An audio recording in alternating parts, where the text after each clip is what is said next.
ভরসা করে শেষ পর্যন্ত প্রতারিত হলেন নিজের মেয়ে জামাইয়ের কাছেই। সর্বস্ব খুইয়ে রাস্তায় রাস্তায় ঘুরে বেড়াচ্ছেন বৃদ্ধা।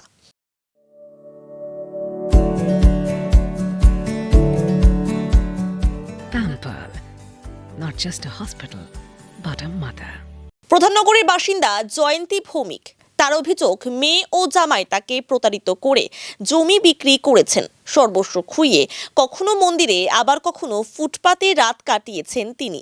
তবে বর্তমানে ফুলবাড়িতে ছেলের কাছে রয়েছেন তিনি। ইতিমধ্যেই মেয়ে ও জামাইয়ের বিরুদ্ধে প্রধাননগর থানায় অভিযোগ দায়ের করেছেন বৃদ্ধার অভিযোগ, আমার মেয়ে আমাকে বুঝিয়ে সুঝিয়ে 11 লক্ষ টাকায় জমি বিক্রি করে দেয়। তখন ওরা বলেছিল ওই টাকায় আমার নামে ফ্ল্যাট কিনবে, যাতে আমি ওদের কাছেই থাকতে পারি। কিন্তু পরে জানতে পারি ফ্ল্যাট কিনলেও সেটি আমার নামে নয়, বরং নিজেদের নামে করেছে। বৃদ্ধার আরও অভিযোগ, পরে মেয়ে ও জামাই সেই ফ্ল্যাটটিও বিক্রি করে দেয় এবং তার ওপর অত্যাচার শুরু করে। তিনি জানান, ওদের বাড়িতে যাওয়ার পর থেকেই ঠিক মতো খাবার দেওয়া বন্ধ হয়ে যায়। গত 20 ফেব্রুয়ারি তাকে বাড়ি থেকে বের করে দেওয়া হয়। এরপর থেকেই তিনি আশ্রয়হীন অবস্থায় মন্দির ও ফুটপাতে দিন কাটাচ্ছিলেন। পরে তার ছেলে তাকে বাড়িতে নিয়ে আসেন। বর্তমানে তিনি ফুলবাড়িতে ছেলের বাড়িতে রয়েছেন। নিজের মেয়ের এমন আচরণে মর্মাহত বৃদ্ধা বলেন, ভেবেছিলাম মেয়ে তো একদিন না একদিন বুঝবে মায়ের কষ্টের কথা, কিন্তু ভুল ভেবেছিলাম। যখন এখান থেকে ই করি বাড়ি ভাগাভাগি করি, তখন ও আমাকে বললো কি, মা তোমাকে তো আমি অত দূর থেকে দেখতে পারবো না, তো তুমি আমার কাছে চলো। আমি কাছে যাবো, কয় হ্যাঁ বাড়ি ঘর বেরিয়েছে, ওইখানে তোমাকে ফ্ল্যাট নিয়ে দিব। আমি বললাম কি, তাই তো, আমি কিন্তু তোর বাড়ি থাকবো না, আমাকে আলাদা রাখতে হবে। কয় না, তোমাকে আলাদা ফ্ল্যাট করে দিল, আলাদা ফ্ল্যাট। আর টাকা পয়সা আমি সব ধরে ওদেরকে দিয়ে দিলাম 1 লাখ, 6 বছর আগে। তারপর টাকা পয়সা দেওয়ার পরে ফ্ল্যাট নিল, আমাকে দেখাইলো মা ফ্ল্যাটটা নিয়ে। তারপরে গিয়েছি ফ্ল্যাটটা যখন রেজিস্ট্রি হবে, তখন আমাকে বলে কি যে ফ্ল্যাটটা তো তোমার নামে লোন হবে না, তাহলে কি করবা? আমি তুই থাকবো তখন তোর কাছে, তোর নাম এনে লোন কর, তোর নাম এনে। তারপরে হইল ফ্ল্যাট নিল।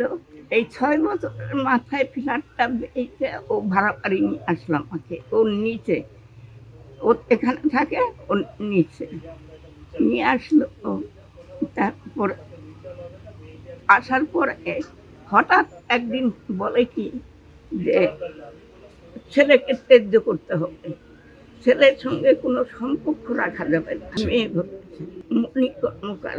আচ্ছা, তা এখন আমি কই কি, তুই ওই ফ্ল্যাট থাকতে তো কিছু বললি না, এখন হঠাৎ করে ফ্ল্যাট বেঁচে বুঝে নিয়ে এসে এখন এই কথা বলতেছিস কেন? পেটের সন্তান তো, তুই ওদের ও তাহলে পরে একটু কথাবার্তা বলে, আর সব তো তোর নামে করে দিছি। আমি আমার যেটুকুনো ছিল তোর নামে করছি, একটু আসা যাওয়াটা করলে ক্ষতি দেখি না, তাহলে তুমি আমার ফ্ল্যাট থেকে বের হয়ে যাও। আমি কেন আমি বের হয়ে যাবো? তাহলে আমাদের কিছু টাকা পয়সা দিয়ে আমি বের হয়ে যাই, হ্যাঁ, তাই বলে ছেলেকে ত্যায্য করতে পারবো? তারপর বলে আমাকে বলে, হ্যাঁ মামা বলছে 1 টাকাও দিবি না, ঘরও ঢুকতে দিবি না। হসপিটালে বসে থাকতাম, মন্দিরে বসে থাকতাম, এইরকম করে 1 সপ্তাহ কাটাইছি। পরে ছেলে খবর পেয়ে যায়, আমাকে তুলে নিয়ে আসছে। খাওয়া দাওয়া কিচ্ছু করতাম না, 1 বোতল চিনি কুলাই 7 দিন ছিলাম ওই চিনির জল খাইয়ে। তাই একদিন হঠাৎ করে বেরোই, আমি পাউরুটি কিনতে বেরিয়েছি, তখন ঘুরে এসে দেখি ঘরে তালা দেওয়া। আমি চাইছি আমার টাকা রিটার্ন দে। উনি হচ্ছে মেয়ের বাড়িতে চলে গেছিল, সব বিক্রি করে, বাড়ি ছিল ওনার। তো মেয়ে বলে ওনাকে বলছে যে আমার কাছে চলো, তোমাকে আমি দেখভাল করব, মানে সব ভরণ পোষণ করবো, দাদা তোমাকে সঙ্গে ঝগড়া করে তাহলে আমার এখানে চলো ভালো রাখবো। তো উনি সব বেচে ঠেচে চলে গেছে। তারপর ভালোই ছিল ওখানে। তো ওখান থেকে উনি আসতো, আমি বলতাম যে তুমি যে আসো, তোমার মেয়ে বকাবকি করে না? বলে কি না। আমি বলছি তোমার মেয়ে যদি না মিশতে দেয় তাহলে আমাদের সাথে মিশো না। তাও উনি আসতো। তারপরে আমিও যাইতাম, উনিও আসতো। এই কিছুদিন পর মানে ফোন আসলো প্রধাননগর থেকে, ওনার মেয়ে নাকি বলছে যে ওদের সঙ্গে সম্পর্ক রাখলে তোমাকে ত্যায্যপুত্র করতে হবে, আমি থাকতে দিব না। পরে ওনাকে বের করে দিছে। তারপরে ওখান থেকে একজন ফোন করে মানে আমার বরকে বলছে যে তোমার মাকে তো বের করে দিছে, তুমি কি করবা, নিয়ে যাবা? তো আমি বলছি হ্যাঁ নিয়ে এসো। তো ওনার ছেলে যা ওনাকে নিয়ে আসছে। নিয়ে আসার পরে মানে আমাদের এখানে ছিল, তাও আমি বললাম তুমি যাও, মেয়ে মা তো হইতেই পারে ঝগড়া কাচাল, দেখো যে যদি ও বুঝে। তারপরেও ওনাকে বের করে দিয়ে মানে ঘর তালা মেরে দিছে ফ্ল্যাট। মেয়ে বিক্রি করে দিয়ে ওর অ্যাকাউন্টে টাকা আছে, ওনার মেয়ের নামেই ছিল ফ্ল্যাটটা, উনি যেটা আমাদেরকে বলছে। তা বিক্রি করে দিছে। তখন উনি বলছে তাহলে তুই ফ্ল্যাটে থাকতেই বলতি আমাকে যে ওদের সঙ্গে সম্পর্ক রাখলে আমি তোমাকে থাকতে দিব না, তুই বিক্রি করে তারপরে বলতেছিস। তো উনিও জানতো না যে এটা করবে ও। হ্যাঁ মানে বের করে দিবে বা আমাদের সঙ্গে সম্পর্ক রাখতে দেবে না, এটা উনি বুঝতে পারে নাই। পরে ও ওর ওইখানে নিয়ে যেয়ে বলছে যে ওদের সঙ্গে সম্পর্ক রাখলে তুমি থাকতে পারবা না, এখানে ত্যায্যপুত্র করতে হবে।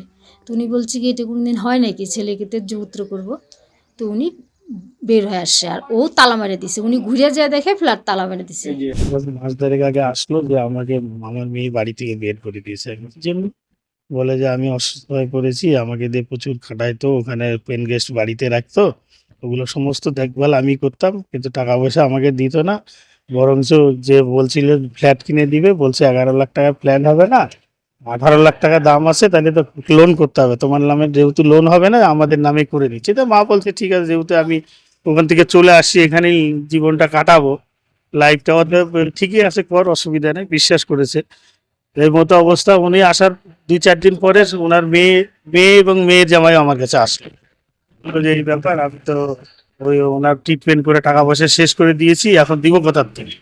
তা আমি তখন বললাম যে টাকা পয়সা শেষ করেছে 11 লাখ টাকা, তখনকার অনেক দিন আগে। তো 11 লাখ টাকা কি শেষ হয়ে গেল? আর মেয়ের তো কর্তব্য তো মাকে দেখবে, সে কি টাকা নিয়ে না নিলেও মাকে দেখার দায়িত্ব তার, ছেলেরও যেমন দায়িত্ব মেয়েরও দায়িত্ব। তো এই মতো অবস্থা ওরা বললো যে না আমরা তো এখন টাকা পয়সা দিতে পারবো না, ঠিক আছে বসবো তাহলে একটা মিউচুয়াল করে যে একটা করবো। তারপরে ডেট দেওয়া হলো একটা, ওরা আর আসেনি আমার কাছে। তো এই মতো অবস্থা উনি থানায় গেছে প্রধাননগরে আইসি সাহেব আছে, খুব হেল্প করেছে। যেহেতু একটা বয়স্ক মহিলা, তাকে বাড়ি থেকে বের করে দিল, আমি যা শুনলাম ওনার মুখেই, ভদ্র মহিলার মুখে, যে ভালো হেল্প করেছে। উনি বলছে প্রশাসনিক তরফে যেটুকু সহযোগিতা আমরা করব, আপনি কোর্টে যান, কেস করেন, আমরা ব্যাপারটা দেখি। এখন তাও ছেলেটা খুবই গরিব, মানে কি পরিস্থিতি থাকে সেটা আপনারা নিজে দেখতে পাচ্ছেন।